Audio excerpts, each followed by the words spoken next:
Hello, ladies and gentlemen. Welcome back to Throwback Thursday here on Broketopia. Today, I want to talk about John Law, the one of, as we talked about in our last episode, Nicholas Barbin's political rivals. But unlike Nicholas Barbin, John Law did something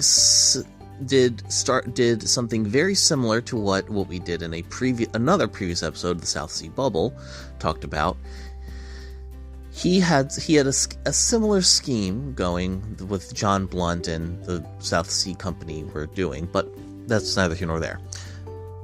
He's actually the inventor of paper, the person whose theories and who popularized the theories of paper money in Europe. And the reason why it allowed, and it's part of the reason why his theories on it and his books and writings are the basis of how we have paper money today. He started out as a lord's son in London, a Scotsman, and he had a penchant for gambling, high fashion, fast women, and low cards. He always ended up having to run back to the noble side of London to get a loan from his family. That being said, it came to a head one day when two men, John Law being one of them, he dueled a man to the death. And he killed him and had to run afterwards because both of them were trying to fuck with the current king's mistress. And here's the funny dichotomy of Law. He spent most of his life running from the law. He left Amsterdam and ended up in Paris. In Paris, he ended up refining his ability to play card games. And he ended up he was known for doing quick calculations in his head and ended up generating vast amounts of wealth simply by playing cards. And this allowed him to get in front of very powerful men who needed help because the crown's wars were plunging the country into debt, and they were looking for an out.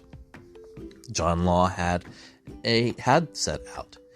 He believed in paper currency and the fact that metal currency was cumbersome and inconvenient.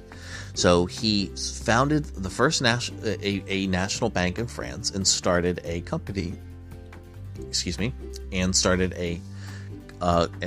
a company called the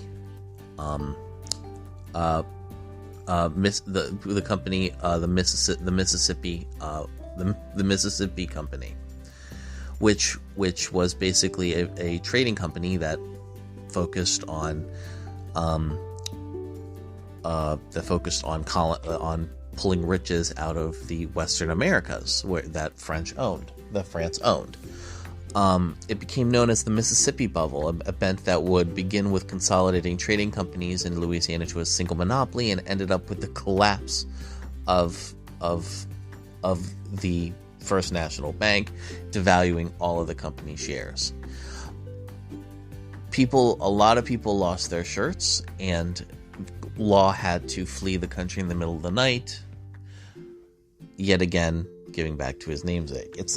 But unlike John Blunt and the rest of the nefarious actors from the South Sea Company in Britain at the time, John Law actually believed in what he was doing. He thought what he was doing was a good thing, and he was poised to try it again. Now, after he left Paris, he unfortunately he bumbled around Europe for a while, returned to London because he was pardoned in 1719, and then moved to Venice, where he died impoverished of pneumonia. But even though his contemporary Nicholas Barbin had the benefit of living off his success, John Law arguably contributed just as much, if not more so, to the concept of economics and world finance because of his writings around paper money. You know, we don't get to have the large globalized economies. We can't get products from all over the world. We can't, you know, there's like, it doesn't, you don't have globalized trade in the same way without paper money, because if you have to ship tons of gold as payment for products, you know, it's like, what do? You like, for example, because, you know, we live in a world where money is transferred digitally all around the world over and over and over again, and like, you can't, you know, if you're moving money all over the place, and you have to, and it stays in a place long enough for you to have to ship money over, it is so much easier to just move pallets of paper than pallets of gold. And not only is it much easier to keep track of, it's also much harder. It's also a lot less tempting to steal in comparison. You know, so thanks to John Law, despite his inadvertently plunging a country into financial chaos single-handedly,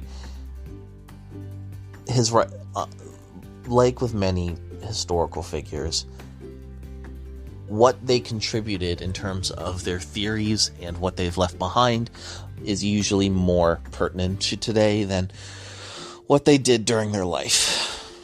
So, thank you for listening to Broketopia's Throwback Thursday, and we will see you guys next week.